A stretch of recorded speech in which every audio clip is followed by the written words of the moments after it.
5 6 7 8 9 10 11 12 13 14।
कनक अच्छे घर में रहती है तो अच्छे से रहना।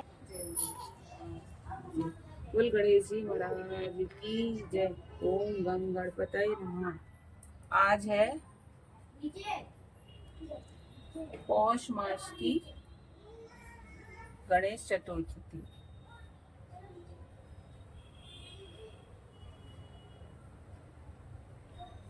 पौष कृष्ण गणेश चतुर्थी की कथा। राक्षस राज रावण की कथा।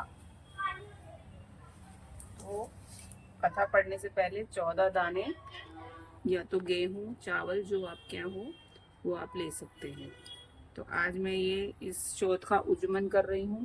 तो उसके लिए मैंने ये साड़ी और श्रृंगार का सामान निकाला हुआ है और ये गणपति जी की थाली है और बाकी ये 14 औरतों का भोजन है जो कि मैं सब में 14 सुहागन औरतों में बांट दूंगी।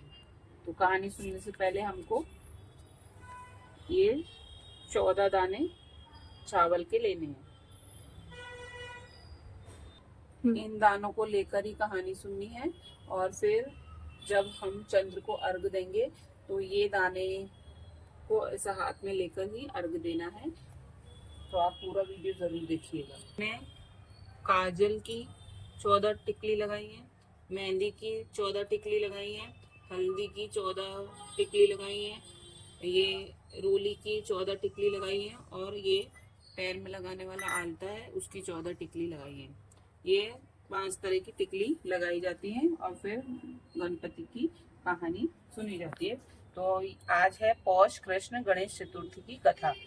राक्षस राज रावण की कथा। पार्वती जी ने गणेश जी से पूछा, हे पुत्र, पौष माह में किस गणेश जी का पूजन करना चाहिए? पूजा का विधान क्या है और भोजन क्या करना चाहिए? संक्षेप में आप यह सब बतलाइए। गणेश जी ने कहा, हे माता, पौष माह की चतुर्थी संकट नाशिनी होती है। इस दिन लंबोदर नामक गणेश जी की पूजा करनी चाहिए। इसके उपरांत भोजन में गौमूत्र ही पीना चाहिए। व्रती को पूजन पहले कही गई विधि से ही करना चाहिए, अर्थात सारे दिन शांत स्वभाव से उपवास रखकर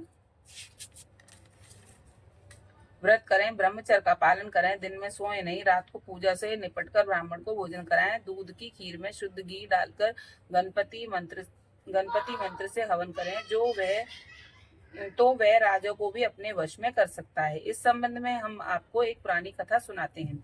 एक बार रावण ने सभी देवताओं को जीत लिया। घमंड के नशे में चूर होकर उसने संध्या करते हुए बाली को पीछे से जाकर पकड़ लिया। शक्तिशाली बाली रावण को अपनी बगल में दबाए हुए आकाश के रास्ते किष्किंधापुरी पहुंचा और रावण को खिलौने के रूप में अपने पुत्र अंगद को दे दिया। अंगद ने रावण के गले में रस्सी बांधकर उसे नगर में घुमाना शुरू कर दिया।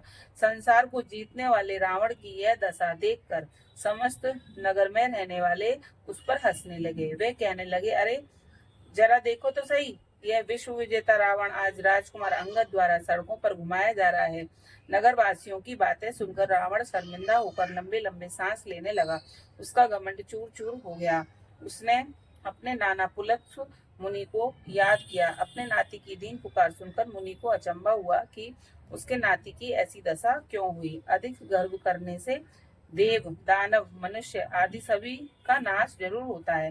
रावण के पास आकर मुनि ने पूछा कि तुमने मुझे क्यों याद किया है। रावण ने कहा, हे नाना जी, देवताओं को जीतने के कारण घमंड करने से मेरी यह दुर्गति हुई है। मैंने मैंने पूजा करते हुए एक वानर राज को देखा। पश्चिमी महासागर के किनारे पर मैंने उसे पीछे से पकड़ने की कोशिश की, परंतु मैं ही उसके हाथों पकड़ा गया। उसने उसने मुझे यहाँ लाकर मेरे गले में रस्सी बांधकर अपनी लड़के को खेलने के लिए दे दिया। इस दुर्दशा को देखकर नगरवासी मेरी हंसी उड़ाते हैं।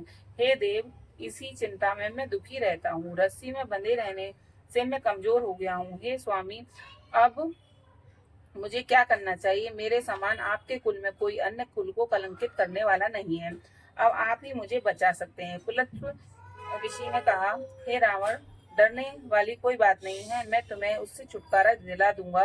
बाली देवराज इंद्र के वीर से पैदा हुआ है और तुमसे अधिक शक्तिशाली है। यह राजा दशरथ के पुत्र श्री राम जी के हाथों से मारा जाएगा।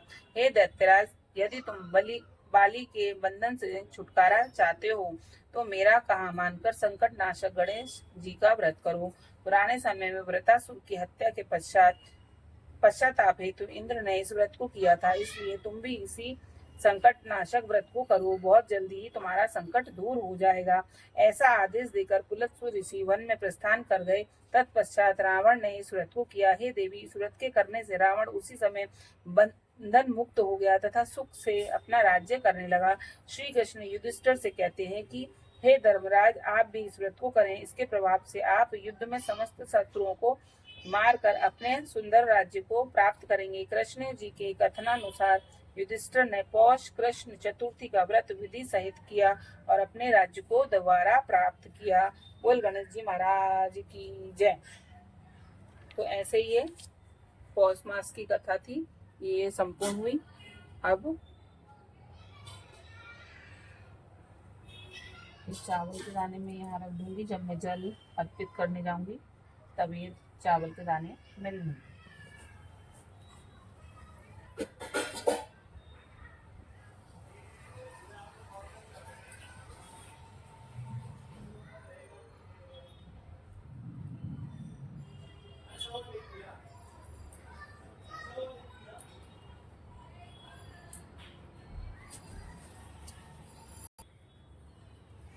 अब गणेश जी की कहानी सुनेंगे।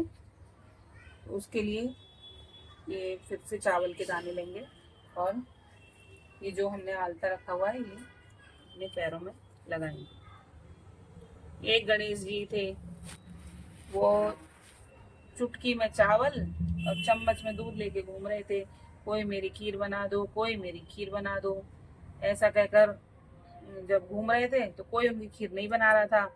सब बोल रहे थे कि इतने से में थोड़ी कोई खीर बनती है। एक बुढ़िया माई बोली कि लाओ गणपति जी, मैं आपकी खीर बना देती हूँ।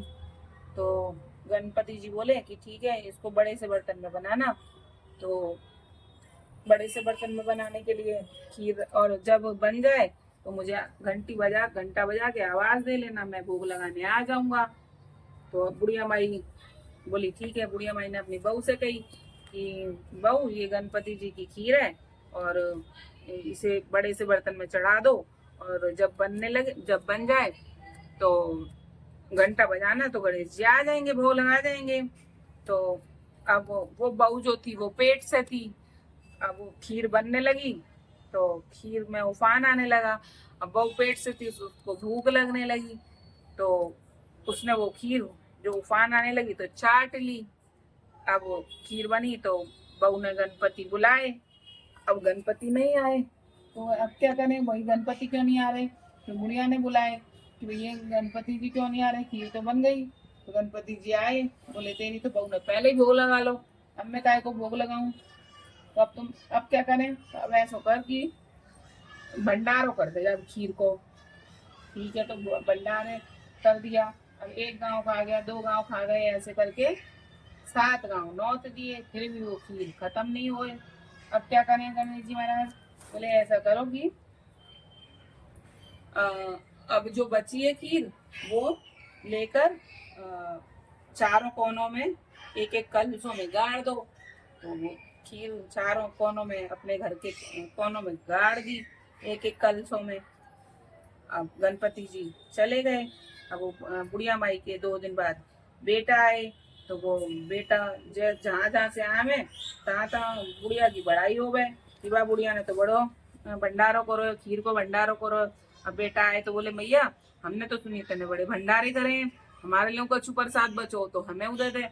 तो बुढ़िया माई बोली, उसके 4 बेटे थे, बुढ़िया माई बोली जाओ अपने अपने एक एक कोने खोद लो और ले लो। कोने खोद के तुम्हारे सबके एक एक कलसा गाड़े हुए हैं। तो अब उन्होंने एक एक कोने खोदे। जब उनके उसके बेटे ने बुढ़िया माई के ने, तो उसमें से कल से निकले, कलसा निकला। तो उसमें तो हीरा जवाहरात पन्ना सर्फी सोने चांदी इतना इतना धन निकला कि बुढ़िया माई संभालते संभालते भी वो हो जाए। तो ऐसे जैसे उस बुढ़िया माई पे कृपा करी वैसे सब पर कृपा करना। जय गणेश जय गणेश जय गणेश देवा, माता जकी पार्वती पिता महादेवा। एकदंत दयावंत चारु भुजाधारी, मस्तक सिंदूर सोहे मूसे की सवारी। लड्डून को भोग लगे संत करे सेवा, जय गणेश जय गणेश जय गणेश देवा। अंधन को आंख देत कोढ़िन को काया, भांजन को पुत्र देत निर्धन को माया। हार चढ़े फूल चढ़े और चढ़े मेवा, माता जकी पार्वती पिता महादेवा। दीनन की लाज राखो शंभु सुतवारी, कामना को पूरा करो जग बलिहारी। सूर्य शाम शरण आए सबल की जय सेवा, जय गणेश जय गणेश जय गणेश देवा। त्वमेव माता पिता त्वमेव विद्या ब्रह्म त्वमेव सर्वं मम देव देवा।